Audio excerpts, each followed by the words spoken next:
దేవునితో 40 రోజులు. మీ హృదయములను కఠినము చేసుకోక, నేడు మీరు ఆయన స్వరమును ఆలకించుడి. పితా, పుత్ర, పవిత్రాత్మ నామములో మీకు శాంతి కలుగునుగాక. మార్చి 20వ తేదీ 2024 సంవత్సరం. తపస్సు కాలము 31 ఉపవాస దినము బుధవారము. ఆయన తన దేవదూతను పంపి తనను విశ్వసించి సేవించు వారిని కాపాడెను. మొదటి పఠనము దానియేలు గ్రంథము 3వ అధ్యాయము 14 నుండి 20 వరకు మరియు 91, 92, 95 వచనములు. రాజైన నెబుకద్నెజరు వారితో, షడ్రకు, మేషకు, అబేద్నెగోలారా వినుడు. మీరు నా దైవములను కొలువకుండుటయు, నేను నెలకొల్పిన బంగారు మూర్తిని ఆరాధింపకుండుటయు నిజమేనా? ఇప్పుడు మీరు బూరలు, పిల్లన గ్రోవులు, తంత్రీవాద్యములు, వీణలు మొదలైన వాద్యముల సంగీతము వినగానే శిరము వంచి ప్రతిమను ఆరాధింపుడు. లేదేని మిమ్ము తక్షణమే గనగన మండు కొలిమి బట్టిలో పడవేయించదను. నా బారి నుండి మిమ్ము రక్షింపగల దైవము ఎవడునూ లేడు అని పలికెను. అందులకు షడ్రకు, మేషకు, అబేద్నెగోలు, రాజా, ఈ విషయమును గూర్చి మేము మీకు జవాబు చెప్పనక్కరలేదు. మేము సేవించు దేవుడు మమ్ము గనగన మండు అగ్నిగుండము నుండియు మీ బారి నుండియు రక్షింపగల సమర్థుడు. మరియు ఆయన నీ వశమున పడకుండా మమ్ము రక్షించును. కానీ అతడు మిమ్మల్ని కాపాడకున్నను మేము మీ దైవములను గాని మీరు నెలకొల్పిన సువర్ణ మూర్తిని గాని ఆరాధింపబోమని దేవరవారు గ్రహింతురుగాక అనిరి. ఆ పలుకులకు నెబుకద్నెజరు మండిపడెను. షడ్రకు, మేషకు, అబేద్నెగోల వైపు చూడగానే అతని ముఖకళ మారిపోయెను. అతడు కొలిమి బట్టిని 7 రెట్లు అదనముగా వేడిచేయుడని సేవకులను ఆజ్ఞాపించెను. ఆ ముగ్గురిని బంధించి గనగన మండు కొలిమి బట్టిలో పడవేయుడని తన సైన్యమునందు గల బలాఢ్యులైన వారితో చెప్పెను. అంతటా నెబుకద్నెజరు రాజు ఆశ్చర్యముతో లేచి నిలుచుండి, మనము ముగ్గురు నరులను బంధించి అగ్నిగుండమున బడవేసితిమి కదా అని తన ఉద్యోగులనడిగెను. వారు అవును ప్రభు అని జవాబు చెప్పిరి. అతడు, అట్లయినచో నాకు 4 మనుష్యులు అగ్ని చుట్టూ తిరుగుచున్నట్లు కన్పించుచున్నారెను. వారికి బంధనములు లేవు, ఎట్టి బాధలు కలిగినట్లు లేదు. 4వవాడు దైవకుమారునివలె ఉన్నాడు అనెను.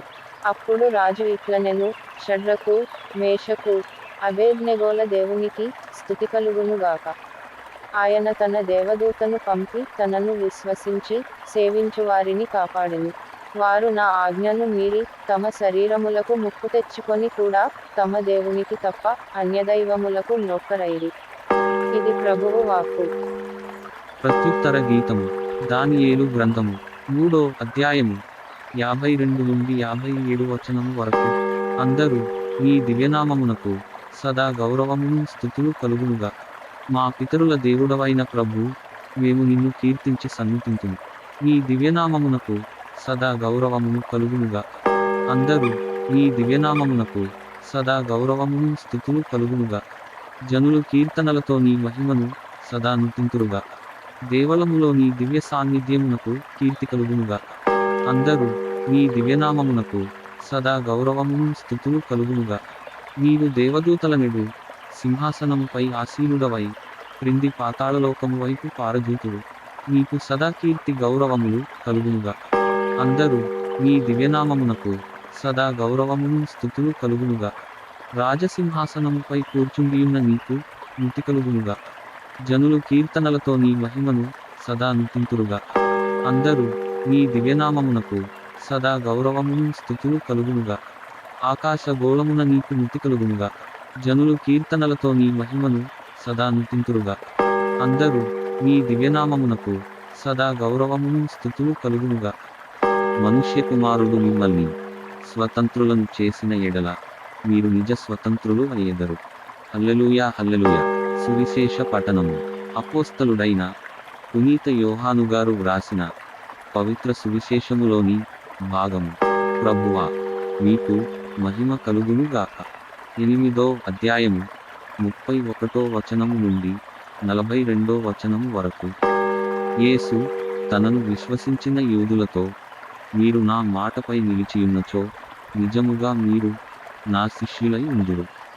మీరు సత్యమును గ్రహించెదరు, సత్యము మిమ్ములను స్వతంత్రులను చేయును అనెను. మేము అబ్రహాము వంశీయులము, మేము ఎన్నడునూ ఎవరికినీ దాసులమై ఉండలేదు, మీరు స్వతంత్రులగుదురు అని ఎటుల చెప్పగలవు అని వారు అడిగిరి. అందుకు యేసు, నేను మీతో నిశ్చయముగా చెప్పుచున్నాను, పాపము చేయు ప్రతివాడును పాపమునకు దాసుడు. దాసుడు ఎల్లప్పుడును ఇంటిలో నివసించడు, కానీ కుమారుడు ఎల్లప్పుడును నివసించును. కుమారుడు మిమ్ము స్వతంత్రులను చేసిన ఎడల నిజముగా మీరు స్వతంత్రులై ఉందురు. మీరు అబ్రహాము వంశీయులని నేను ఎరుగుదును, అయినను మీరు నా వాక్కును అంగీకరించరు, కనుక నన్ను చంపుటకు ప్రయత్నించుచున్నారు.